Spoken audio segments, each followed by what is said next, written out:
नमस्कार।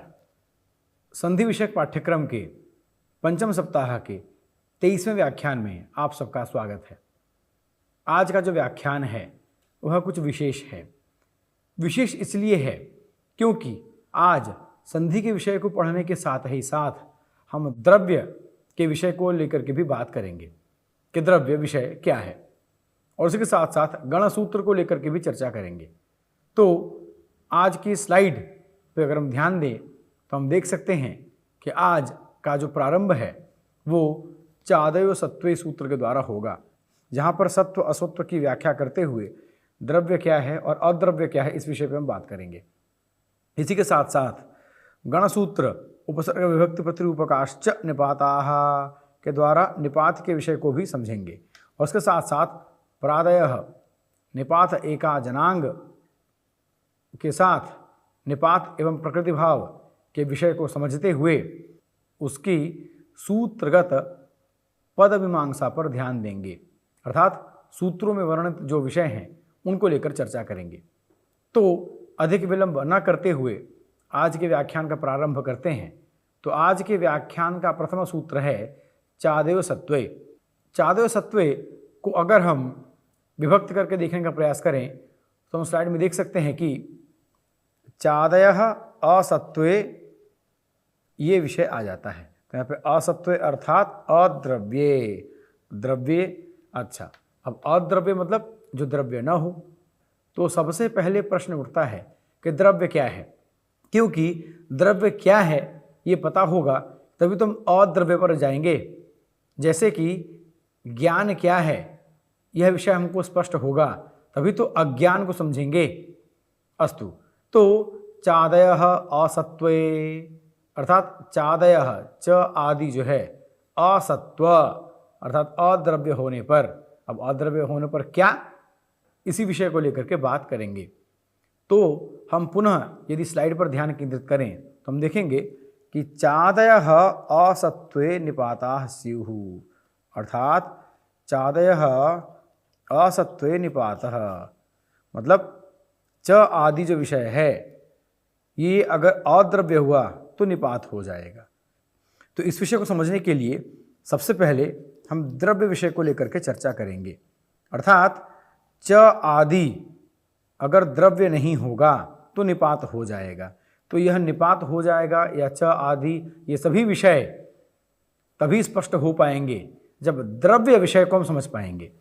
तो सबसे पहले समझना होगा कि द्रव्य कहते किसे हैं। तो हम द्रव्य को समझने के बाद पुनः इस सूत्र पर वापस आएंगे। तो द्रव्य क्या है, तो लिंग संख्यान्वितम द्रव्यम, जैसा कि स्लाइड में देख सकते हैं, लिंग संख्यान्वितम द्रव्यम। अब इसका क्या अर्थ हुआ, अब यहाँ पर आते हैं। कहने का तात्पर्य यह है कि ऐसा पद जिसमें किसी लिंग का बोध होता हो, अर्थात कोई पद अगर स्त्रीलिंग है, पुल्लिंग है या क्लीबलिंग है तो वह द्रव्य हो जाएगा, उसे द्रव्य कहेंगे। या अगर उसमें संख्या दिख जाती है, जैसे बालकः, तो यहाँ पर एक बालक का बोध हो रहा है और बालकः से सबसे स्पष्ट हो जा रहा है कि यह तो पुल्लिंग शब्द है, तो यह द्रव्य हो जाएगा। तो कहने का तात्पर्य यह है कि द्रव्य किसे कहते हैं, तो द्रव्य ऐसे सभी पदों को कहेंगे जिनमें लिंग अथवा संख्या का बोध होता है। अब इस विषय को और अधिक स्पष्ट करने के लिए हम स्लाइड पर ध्यान केंद्रित करेंगे। द्रव्य जैसे पशु, पशु यह एक पद है और पशु इस पद में अगर हम जंतु किसी जानवर का बोध करेंगे तो वो द्रव्य अर्थ में आ जाएगा। कहने का तात्पर्य यह है कि पशु शब्द का अर्थ हम अब तक यही जानते थे कि पशु का अर्थ जानवर होता है, पर ऐसा नहीं है। पशु शब्द का अर्थ संस्कृत में जानवर के अलावा सम्यक अर्थात ठीक इस अर्थ में भी आता है। अब कहने का तात्पर्य क्या हुआ, स्लाइड पे ध्यान देंगे। पशु यह शब्द अगर जंतु के अर्थ में आएगा तो द्रव्य हो जाएगा। क्यों? क्योंकि लिंग संख्यान्वितम द्रव्यम, क्योंकि लिंग और संख्या जहाँ पर आएगी उसे हम द्रव्य कहेंगे। तो जंतु अर्थात किसी पशु की अगर हम बात करेंगे तो कोई लिंग होगा उसका, यानी इस बाघ, चीता, बिल्ली, तो कोई लिंग होगा, व्याघ्र, मूषिका, बिडाली, कुछ होगा उसका, और संख्या का बोध भी हो जाएगा, यानी वह द्रव्य हो जाएगा। तो पशु शब्द का अर्थ अगर जंतु होगा तो वह द्रव्य होगा, लेकिन पशु शब्द का अर्थ यदि सम्यक, ठीक ठाक, अच्छा, इस अर्थ में अगर आ गया तो वहां पर वो अद्रव्य हो जाएगा, क्योंकि ठीक ठाक इसका कोई लिंग नहीं होता या इसकी संख्या नहीं होती।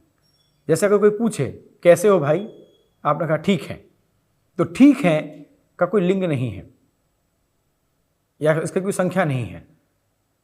खुश हो, हाँ, बहुत, तो इस बहुत का कोई संख्या या कोई लिंग हम नहीं ले सकते, बहुत खुशी है, इस प्रकार से। अस्तु, तो कहने का तात्पर्य यह है कि पशु शब्द का अर्थ अगर जानवर के रूप में लेंगे तो वह द्रव्य हो जाएगा, परंतु पशु शब्द का अर्थ अगर हम सम्यक, अच्छा, भली भांति इस प्रकार से लेंगे तो वहाँ पर वो अद्रव्य हो जाएगा, क्योंकि अच्छा, ठीक ठाक, सम्यक इस अर्थ में लिंग या संख्या का बोध नहीं होता।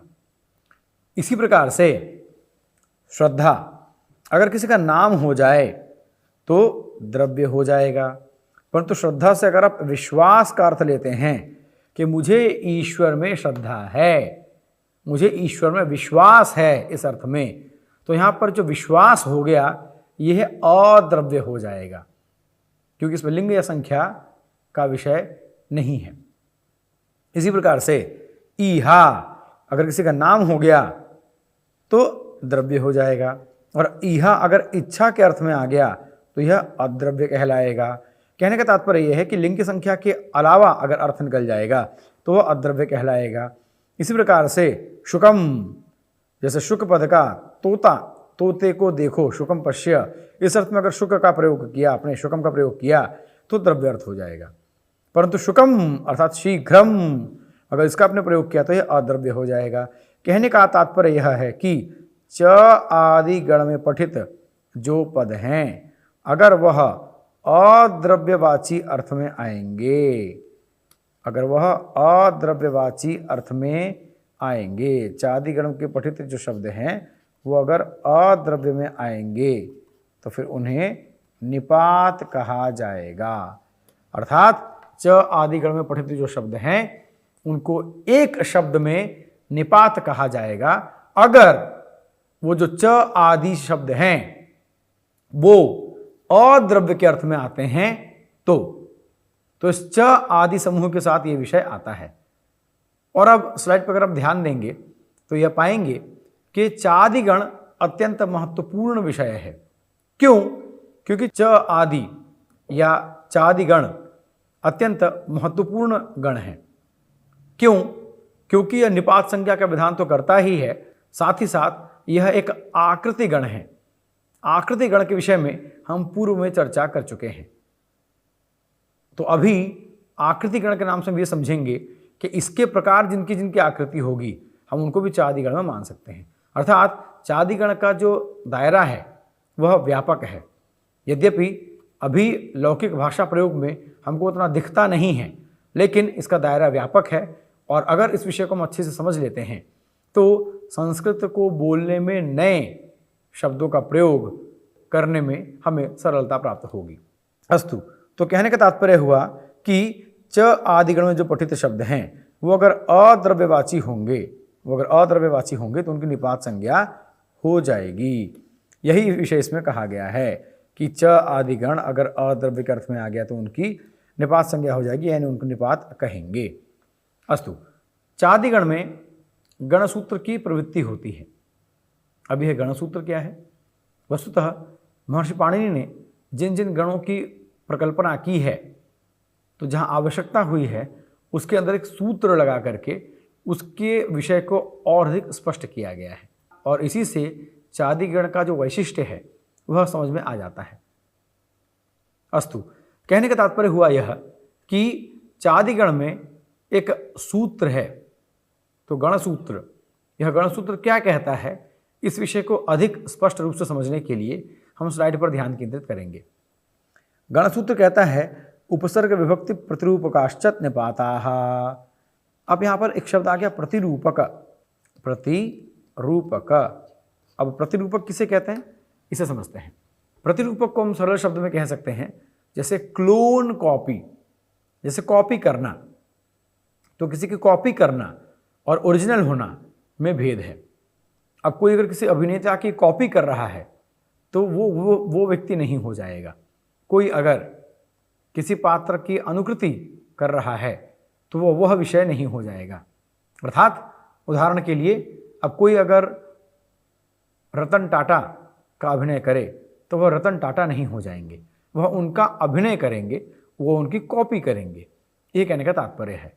लेकिन यह हो सकता है कि अपनी अभिनय क्षमता के बल पर वह व्यक्ति लगे कि अरे ये तो रतन टाटा ही है, इस प्रकार से हो सकता है, परंतु ऐसा है नहीं, ऐसा होता है नहीं। उसी प्रकार से निपात के प्रसंग में कुछ ऐसे निपात भी हमको दिखते हैं जो उपसर्ग विभक्ति और स्वर के प्रतिरूपक की तरह लगते हैं। अर्थात आप सामने से देखेंगे तो अचानक लगेगा आपको कि अरे ये तो उपसर्ग है, अरे ये तो विभक्ति है, अरे ये तो स्वर है, किंतु न तो वो स्वर है, न तो विभक्ति है, न उपसर्ग है, वह निपात है।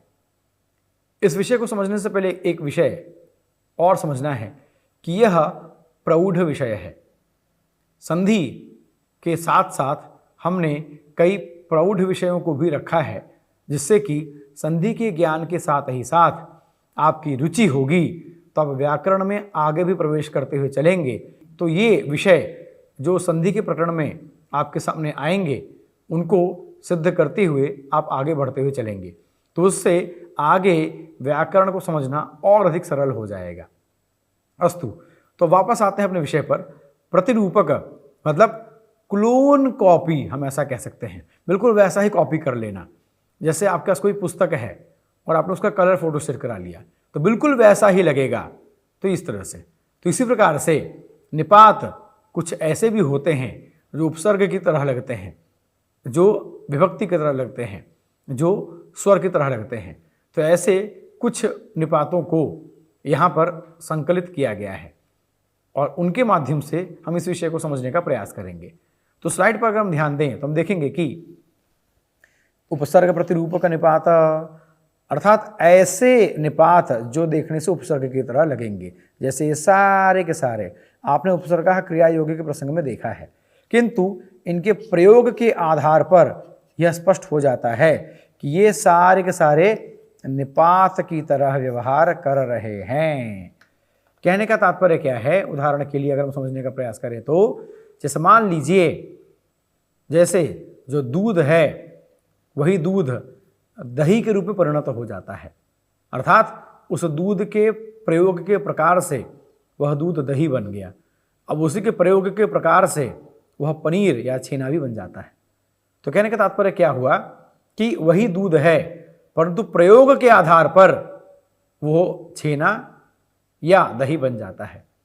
उसी प्रकार से स्लाइड पर ध्यान दें तो यह अव, वी इत्यादि, अनु, नि, दुर, ये जो है ये सारे के सारे क्रिया के योग में आएंगे तो उपसर्ग हो जाएंगे, परंतु इस तरह से अगर शब्दावली में प्रयोग होंगे तो यह निपात हो जाएंगे। बिल्कुल दूध की तरह उदाहरण है। जैसे अगर ये दूध हो गया तो ये दही हो गया, और जो उपसर्ग था आप उसको मान लीजिए पनीर हो गया। अस्तु, ये तो थोड़ा परिहास के साथ साथ भी बातचीत चलती रहेगी, लेकिन कहने का तात्पर्य क्या हुआ कि ये सारे के सारे जो हैं इनके प्रयोग को देखने के आधार पर हम समझ जाते हैं कि यह निपात है। यद्यपि अभी संधि के प्रसंग में आपको इतना गूढ़ अध्ययन करने की आवश्यकता नहीं है, किंतु यह विषय आप एक बार सुन करके अपने दिमाग में रखें, क्योंकि यह संस्कार आपको आगे काम देगा। इसी प्रकार से अगर हम देखें तो विभक्ति प्रतिरूपक ऐसे भी हैं जो विभक्ति का प्रतिरूपक होते हैं। जैसे अहम, अहम युहु, अस्ति, अस्ति क्षीराः, ये जो विषय है, इस तरह के विषय, यह विभक्ति का प्रतिरूप है, विभक्ति की तरह लगते हैं, पर इनका प्रयोग हम निपात की तरह करते हैं, अर्थात इनका प्रयोग निपात की तरह होता है। उसी प्रकार से स्वर प्रतिरूपक निपात का अगर हम उदाहरण देखें तो दीर्घ संधि के प्रकरण में हमने 2 वार्तिक पढ़े थे, ऋतिर ऋ वा, ऋत्री ऋ वा। तो यहाँ पर ऋ और ऋ स्वर प्रतिरूपक हैं, अर्थात यह वस्तुतः निपात हैं, स्वर नहीं है, यह निपात हैं। तो यह समझने की आवश्यकता है कि जो निपात है वो कहीं कहीं ऐसा दिखता है जैसे मानो वो उपसर्ग हो, विभक्ति हो या स्वर हो, किंतु उसके प्रयोग दशा के अनुसार हम ये तय कर लेते हैं कि वास्तविकता में वह निपात है या कुछ और है। ठीक, अब हम आगे बढ़ें तो अब प्रातः सूत्र की प्रवृत्ति होती है। तो वस्तुतः प्रातः को समझने से पहले चादह समझना आवश्यक है। तो चादह क्या था कि च आदि गण में पठित जो शब्द हैं अगर वो अद्रव्य अर्थ में हो, अर्थात उसमें लिंग संख्या की अपेक्षा नहीं हो, तो उसकी निपात संज्ञा हो जाती है। इसी प्रकार से प्रातः में आते हैं। अब प्रातः क्या कहता है? प्रातः कहता है कि द्रव्य भिन्न प्रादि। अब यहाँ पर देखिए, द्रव्य भिन्न प्रादि हो या द्रव्य भिन्न चादि हो, अर्थात प्रादि अर्थात प्र आदिगण अर्थात च आदिगण, ये दोनों अगर अद्रव्यवाची होंगे तो इन्हें हम निपात कहेंगे। कहने का तात्पर्य हुआ कि द्रव्य भिन्न प्रादि या चादिगण के पठित शब्द निपात कहे जाएंगे, जैसा कि हम देख सकते हैं। अब प्रातः में देखिए, प्रातः में क्या हुआ कि द्रव्य भिन्न और क्रिया योग। अब देखिए, द्रव्य भिन्न होगा तो निपात कहा जाएगा, जैसे प्रणायिका में प्र निपात की तरह प्रयोग होता है। लेकिन यही प्रादि अगर क्रिया के योग में आ गया तो ये उपसर्ग कहा जाएगा। उपसर्गा क्रिया योगे, इस प्रसंग में हम देख चुके हैं कि क्रिया के योग में प्र आदि की उपसर्ग संज्ञा होती है, अर्थात प्रादिगण में पठित जो 22 जो हमको मिलते हैं ये सभी क्रिया के साथ लग जाएंगे तो उपसर्ग कहे जाएंगे, परंतु द्रव्य के अर्थ में चले आए तो निपात हो जाएंगे। अब जब भी भूलेंगे इस विषय को तो इसको याद रखिएगा। दूध का उदाहरण, तो प्र आदि दूध की तरह हो गया, च आदि दूध की तरह हो गया। प्रयोग दशा के अनुसार अर्थात उसको लाने वाले प्रयोग के अनुसार वो दही या पनीर बन जाएगा। तो प्रयोग के अनुसार प्रादि या चादि निपात या उपसर्ग बन जाएगा। जैसे कि अगर अद्रव्यवाची है तो निपात हो जाएगा और अगर क्रिया के योग में है तो उपसर्ग हो जाएगा। तो हम देखेंगे कि प्रादिगण संख्या में 22 हैं, तो ये सारे यहाँ पर दिए हुए हैं। ये सभी प्रादिगण के विषय में जो उपसर्गा क्रिया योगी सूत्र है उसमें भी दिया हुआ है। तो एक तरह से इसकी पुनरावृत्ति है जिससे कि आपको यह विषय और अधिक स्पष्ट हो जाए। तो प्रादिगण में 22 हैं, ये 22 के 22 अगर क्रिया में लगेंगे तो उपसर्ग कहे जाएंगे, पर अगर द्रव्य भिन्न अर्थ में आएंगे तो निपात कहे जाएंगे। और यह प्र आदि गण में पठित जो प्र आदि पद हमको दिखते हैं ये कितने महत्वपूर्ण हैं, हम इसी से देख सकते हैं कि प्रादिगण की निपात संज्ञा उपसर्ग संज्ञा तो होती ही है जो हमने यहाँ देखा, पर इसके साथ साथ आवश्यकता अनुसार इनकी गति या प्रातिपदिक संज्ञा भी होती है। अर्थात प्रादिगण इतना महत्वपूर्ण विषय है जिसकी निपात, उपसर्ग, प्रातिपदिक एवं गति यह 4 प्रकार की संज्ञाएं हो सकती हैं। तो निपात एक अत्यंत महत्वपूर्ण विषय है। तो आगे की प्रवृत्ति में आपको कठिनाई नहीं हो तो इसके लिए निपात का एक छोटा सा परिचय हमने देखा। तो सार रूप में अगर हम कहें तो निपात का जो विषय है वो यह है कि अद्रव्य अर्थ होना चाहिए। मतलब आज के व्याख्यान में हमने निपात को लेकर के जो समझा है आज वो विषय यह है कि अद्रव्यवाची अर्थ होना चाहिए, अर्थात लिंग संख्यान्वित नहीं होना चाहिए। और अगर ऐसा होता है तो प्र आदिगण हो या च आदिगण हो, उनके जो पठित पद हैं उनके अंदर उनकी निपात संज्ञा हो जाएगी। अब निपात के विषय को समझने के बाद, यानी निपात किसे कहते हैं, इस विषय को समझने के बाद अब हम निपात विषयक सूत्र पर प्रवृत्त होंगे जिसका नाम है निपात एकाजनांग।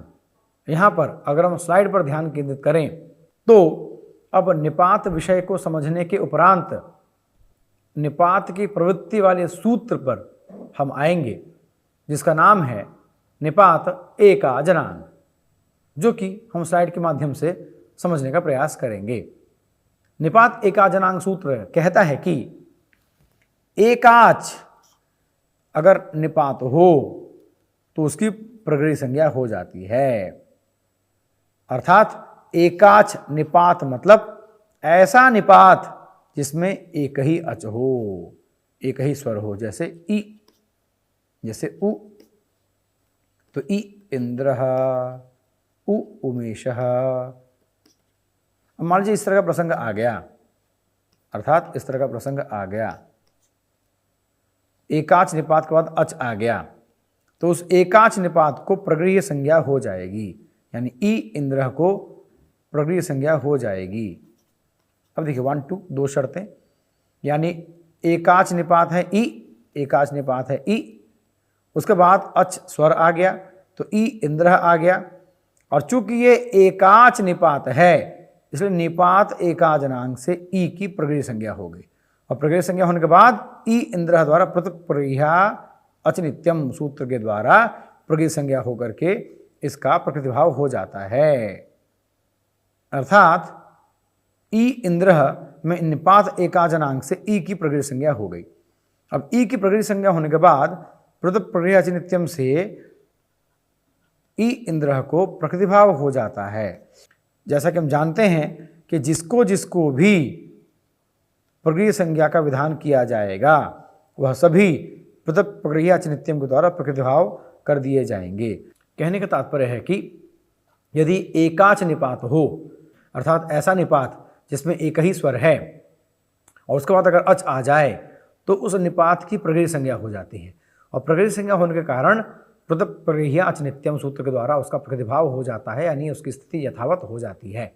जैसा कि हम यहाँ पे देखें ई इंद्रः, यहाँ पर ई एकाच निपात है, नंबर 1 एक शर्त पूरी हो गई, उसका अच आ गया, अच आ गया, तो ई इंद्रः तो निपात एकाजनांग, निपात एकाजनांग सूत्र के द्वारा प्रगृह्य संज्ञा हो जाएगी, और प्रगृह्य संज्ञा होने के फलस्वरूप पृथक प्रगृह्या अचनित्यम के द्वारा प्रकृतिभाव होकर के ई इंद्रः जैसी स्थिति है वैसा ही रह जाएगा, कोई इसमें भेद नहीं होगा। उसी प्रकार से ई इंद्रः जैसे यथावत रहेगा उसी प्रकार से उ उमेशः भी यथावत होगा। उ एकाच निपात है, अर्थात उमेशः स्वर आ गया, तो यहाँ पर प्रकृतिभाव होकर के जैसी स्थिति है वैसी ही स्थिति रहेगी, कोई परिवर्तन नहीं होगा, यह कहने का तात्पर्य है। तो अब अगर हम सूत्र पर ध्यान दें तो एकाच निपात प्रगृह्यम, यहाँ तक का पोर्शन हमने कर लिया, यहाँ तक का भाग हमने देख लिया कि एकाच निपात के बाद स्वर आ जाए तो उसकी प्रगृह्य संज्ञा हो जाएगी, अर्थात प्रकृतिभावों की संधि नहीं होगी। किंतु ये नियम अनांग, यानी ये नियम आंग पर लागू नहीं होता। तब ये आंग क्या है इसको लेकर बात करते हैं। आंग में आ शेष रहता है, तो इस प्रकार से आ भी एकाच निपात हुआ, अर्थात आ में एक ही अच एक ही स्वर है, तो यह भी एकाच निपात हुआ। किंतु निपात एकाजनांग सूत्र की प्रवृत्ति यहां पर नहीं होती। तो प्रश्न उठता है नहीं होगी तो क्यों? क्योंकि आंग को छोड़कर सारे निपात के लिए यह विषय है। तो ऐसा क्यों किया गया, इसी विषय को अग्रिम स्लाइडों के माध्यम से हम समझने का प्रयास करेंगे। जैसा कि हम स्लाइड पर ध्यान दें तो हम देखेंगे कि आंग के इंगित होने पर प्रगृह्य नहीं होगा, क्योंकि आंग में आ शेष रहेगा, तो आ जब शेष रहेगा तो सीधी सी बात है यह इंगित हो जाएगा, तो इंगित होने पर इससे प्रगृह्य नहीं होगा।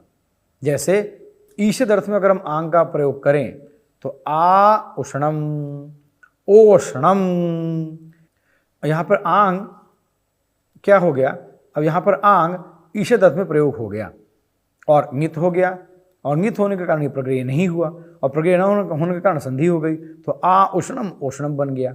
लेकिन अगर आंग इंगित नहीं होगा, इंगित के प्रयोग में नहीं आएगा तो प्रगृह्य हो जाएगा। जैसे आ एवं नुमन्य से, यहाँ पे जो आ है वो स्मरण अर्थ में है, इसलिए प्रगृह्य यहाँ पर हो जाएगा, और प्रगृह्य होने से प्रकृतिभाव हो जाएगा। अर्थात सरल शब्दों में अगर हम कहें तो निपात एका जनांग जो है वह आंग को छोड़कर सभी निपातों के लिए एक व्यवस्था करता है। ऐसे निपात जो एकाच हों, एक ही स्वर वाले हों, कि उनके बाद अगर स्वर आ जाएगा, हम पुनः देख लेते हैं। निपात एका जनांग कहता है कि अगर एक अच वाला निपात आ गया, एक अच वाला निपात आ गया, उसके बाद अगर स्वर आ गया 1 2 1 2, उसके बाद अगर स्वर आ गया तो यहाँ पर प्रकृतिभाव हो जाएगा, वस्तुतः प्रगृह्य हो जाएगा, और प्रगृह्य से प्रकृतिभाव प्रगृह्य च नित्यम से होगा। इस विषय को हम कई बार पहले भी सुन चुके हैं। तो इस प्रकार से एकाच जो निपात है उसको प्रकृतिभाव कर देते हैं, किंतु ये विषय अनांग आंग को छोड़ करके है। अब आंग के साथ भी विषय यह है कि आंग अगर नित के अर्थ में प्रयोग किया जाएगा तो प्रगृह्य नहीं होगा। जैसे आंग नित होकर के आ हुआ, फिर आ उष्णम, तो संधि हो जाएगी, उष्णम बन जाएगा। लेकिन अगर आंग नित न हो करके स्मरण इत्यादि के अर्थ में चला जाता है तो वहां पर प्रकृति भाव ही होगा। यद्यपि यह विषय भी प्रौढ़ हो गया, किंतु यह प्रौढ़ विषय आपको समझना चाहिए, और संधि सामान्य का अर्थ जो है वो तुम समझ ही रहे हैं, परंतु इस प्रौढ़ विषय को समझने के लिए आंग के विषय को समझना होगा। आंग एक ऐसा उपसर्ग है जिसका प्रयोग व्याकरण में, लोक में, बहुतायत में प्राप्त होता है, चाहे वो आलय हो जाए या कोई और हो जाए। आपको स्मरण होगा कि हम लोगों ने बात की थी ओमांग गोष्ठ के प्रसंग में और दीर्घ संधि के प्रसंग में आंग की। तो आलय में आंग आता है, इसलिए दीर्घ संधि नहीं होती, यह विषय याद होगा। तो कहने का तात्पर्य यह है कि आंग अपने में बड़ा महत्वपूर्ण एक उपसर्ग है या एक निपात है। तो आंग की स्थिति अपने में बड़ी महत्वपूर्ण है। तो इसीलिए इसको समझने के लिए आज हम थोड़ा सा ध्यान इस पर केंद्रित करेंगे। तो आंग एक निपात एका जनांग में आंग को छोड़ करके नियम है, परंतु ये आंग भी अगर नित हो गया तो प्रगृह्य नहीं होगा, नित नहीं हुआ तो प्रगृह्य हो जाएगा। अब ये नित होगा नहीं होगा कैसे समझ में आएगा? तो ये समझ में आएगा आंग के प्रयोग के विषय को देख करके। कहने का तात्पर्य यह है कि यह जो आंग है ये कई अर्थों में प्रयोग किया जाता है, जिसको समझने के लिए स्लाइड में लिखे सूत्र पे हम ध्यान देंगे। आंग उपसर्ग ईषदर्थे क्रिया योगे मर्यादा अभिविधौ चयः एतमात्रं गीतं ज्ञात वाक्य स्मरणयो रंगित। ये कहने का तात्पर्य है। कहने का तात्पर्य क्या हुआ कि जो आंग है यह स्मरण हो या वाक्य अर्थ हो, अगर इसमें आएगा तो यह अंगित माना जाएगा। अब इसका क्या मतलब हुआ, इसको समझने के लिए आगामी स्लाइड पे दृष्टि देते हैं। देखिए आंग प्रयोग, आंग का प्रयोग क्या कहता है, इसको हम दो तरह से समझेंगे। जैसे कि आंग, इसके दो भाग हैं, एक है ङित और एक है अंगित।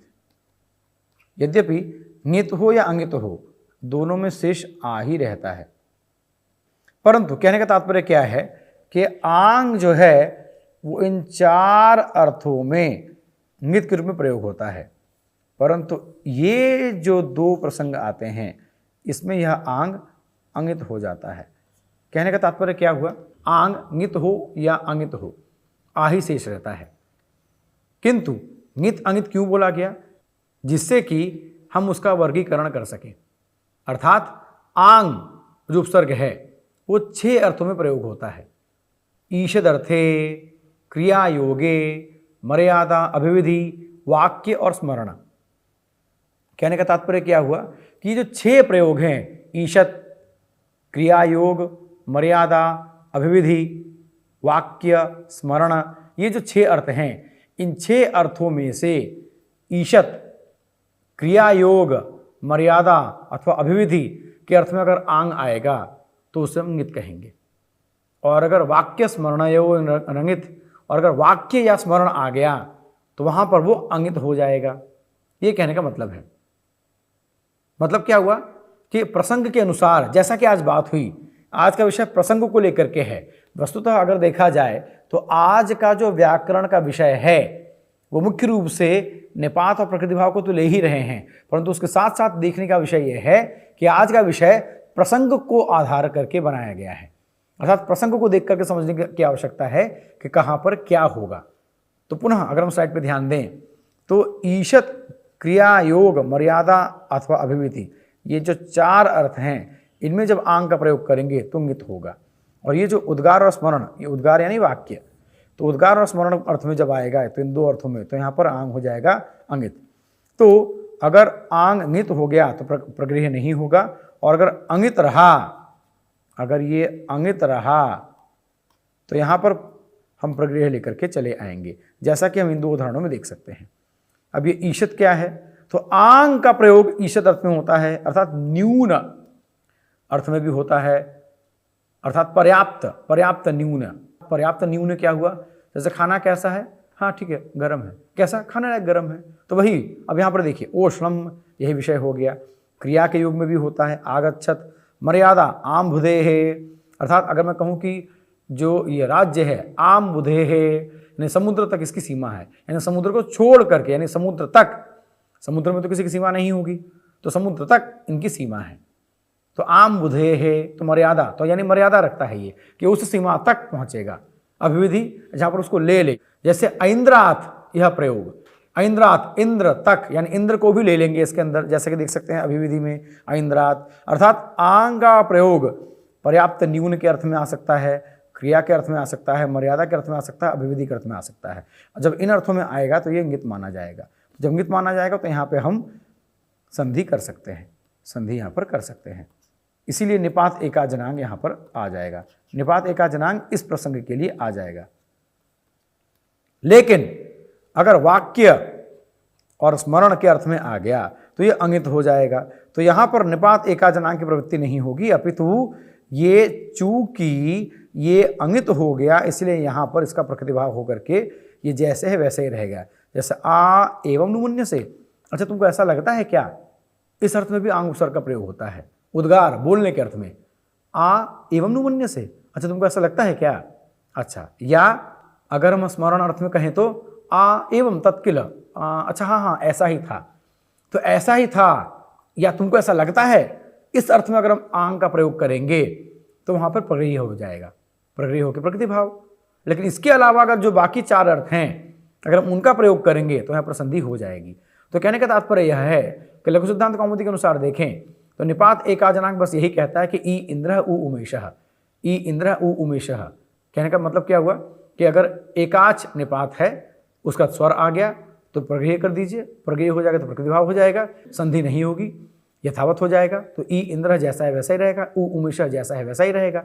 लेकिन अगर आंग को लेकर चर्चा करेंगे तो ये लघु सिद्धांत कौमुदी से थोड़ा बढ़ करके आगे जा करके थोड़ा प्रौढ़ विषय चला जाता है, जिस पर हमने चर्चा की कि आंग को लेकर के आंग के 6 प्रकार के प्रयोग हम कर सकते हैं व्याकरण में, जिसमें 4 प्रकार के प्रयोग में निपात एकाजनांग की प्रवृत्ति होकर के क्या विषय होगा कि वहाँ पर संधि हो जाएगी। जैसे ओषणम, आगच्छत, आम्बुधेः, ऐन्द्रात् इत्यादि इत्यादि इत्यादि। अच्छा, लेकिन वाक्य जब आप कुछ बोल रहे हैं या जब आप स्मरण कर रहे हैं तो वहां पर आंग को अंगित मान करके वहां पर इसको प्रकृतिभाव कर दिया जाता है। तो यह विषय हो गया आंग को लेकर के।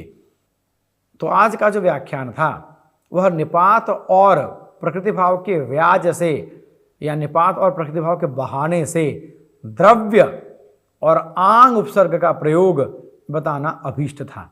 तो आज आपने आंग उपसर्ग का प्रयोग समझा और उसके साथ साथ द्रव्य का क्या अर्थ है इसको भी समझा। यह दोनों जो अर्थ हैं ये व्याकरण के आगे के मार्ग में आपका मार्ग प्रशस्त करेंगे प्रकाश की तरह। तो आज का विषय संधि के साथ साथ संधि के अलावा भी व्याकरण के जो मुख्य मुख्य विषयों में से एक है आंग उपसर्ग की स्थिति या आंग प्रयोग की स्थिति एवं द्रव्य की व्याख्या, इसको हमने देखा। और इसी के साथ मुझे आशा है कि आज के इस कॉन्सेप्ट बिल्डिंग या विषय निर्माण व्याख्यान में आपने अपना ध्यान रखा होगा और इस विषय को समझने के लिए उत्सुक होते हुए आप अपने कार्य को लेकर के आगे बढ़ेंगे और इसी के साथ साथ निपात के विषय को भी समझेंगे। और प्रकृति भाव को लेते हुए अब हम आगे की कक्षाओं में निपात एवं प्रकृति भाव के अन्य विषय को लेकर के चर्चा करेंगे। तब तक के लिए आप सभी को हार्दिक आभार एवं धन्यवाद।